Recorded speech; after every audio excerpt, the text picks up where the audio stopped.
Teaching exams को subscribe करके bell icon on कर लें। नमस्कार। कभी सोचा है कि भारत में फसलें आखिर क्यों उगाई जाती हैं?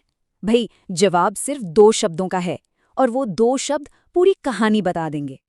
ये रहे वो 2 शब्द, खाना और कमाना। बस एक फसल उगती है हमारा पेट भरने के लिए और दूसरी उगती है पैसा कमाने के लिए। और यहीं से दोस्तों शुरू होता है फूड क्रॉप्स और कैश क्रॉप्स का सारा खेल। तो चलिए इसे थोड़ा और गहराई से समझते हैं। अब ये खाना कमाना इतना जरूरी क्यों है? अरे, इसे समझने के लिए हमें भारतीय खेती के विशाल पैमाने को देखना होगा। ये सच में हमारे देश की नींव है, हमारी बुनियाद है। जरा इस नंबर पर गौर कीजिए। 2/3 मतलब भारत की 2/3 आबादी। सोचिए, हर 3 में से 2 लोग सीधे तौर पर खेतीबाड़ी से जुड़े हुए हैं।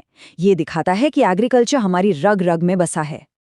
और ठीक इसीलिए एग्रीकल्चर को एक प्राइमरी एक्टिविटी कहा जाता है। क्यों? क्योंकि ये 2 सबसे बुनियादी काम करती है।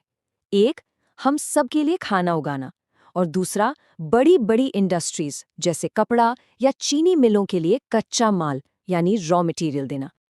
तो चलिए अब आते हैं आज की मेन टॉपिक पर, फूड क्रॉप्स और कैश क्रॉप्स। आखिर इन दोनों में असल फर्क है क्या?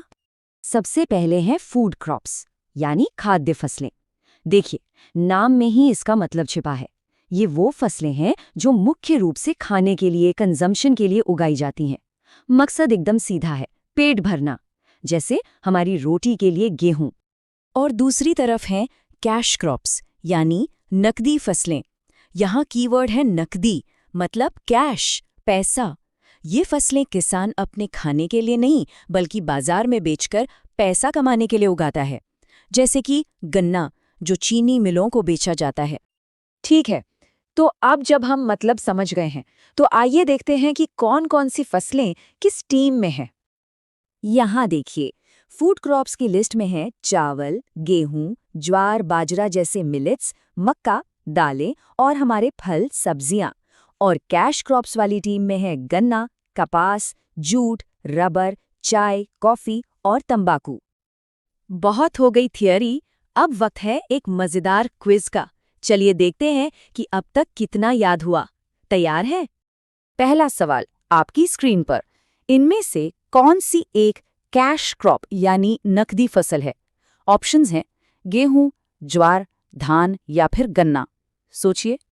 और सही जवाब है डी, गन्ना। इसे याद रखने की एक मजेदार ट्रिक है। गन्ना से याद रखिए पैसा गिनना। गन्ना उगाओ, पैसा गिनो। अगला सवाल, ऐसी कौन सी फसल है जो इंसानों के खाने और जानवरों के चारे दोनों के काम आती है? ज्वार, गेहूं, मक्का या चाय? इसका सही जवाब है सी, मक्का। और इसकी ट्रिक तो और भी शानदार है। M फॉर मेज, M फॉर मैन यानी इंसान, और M फॉर मूव जो जानवर करते हैं। तो इंसान और जानवर दोनों के लिए। तीसरा सवाल, ये थोड़ा ट्रिकी है, ध्यान से। इनमें से कौन सी नकदी फसल नहीं है? जूट, मूंगफली, ज्वार या गन्ना? और सही जवाब है सी, ज्वार। ट्रिक ये है कि ज्वार, बाजरा जैसे मिलेट्स ये हमारे परिवार का खाना है, घर की थाली का हिस्सा है, बेचने की कमोडिटी नहीं। और ये रहा क्विज का आखिरी सवाल। भारत में सबसे ज्यादा जमीन पर कौन सा अनाज बोया जाता है? जौ और मक्का, मिलेट्स, चावल या गेहूं? सही जवाब है सी, चावल। इसे याद रखना तो बहुत ही आसान है। अरे भाई, जो चीज देश में सबसे ज्यादा खाई जाएगी, जाहिर है उसे ही सबसे विशाल एरिया में उगाया जाएगा। बहुत बढ़िया, क्विज में शानदार परफॉर्मेंस। चलिए अब फटाफट आज की सबसे जरूरी बातें दोहरा लेते हैं जो हमें हमेशा याद रखनी है।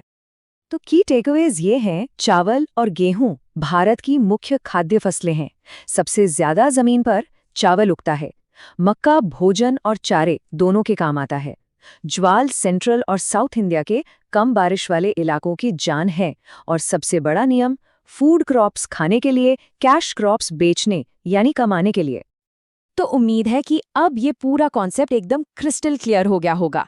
अब आप बताइए, अगला कौन सा टॉपिक समझना चाहेंगे? नीचे कमेंट्स में जरूर लिखिए। और हाँ, अगर ये जानकारी काम की लगी हो तो चैनल को सब्सक्राइब करके और अपने दोस्तों और स्टडी ग्रुप्स में शेयर करके हमें सपोर्ट ज़रूर करें।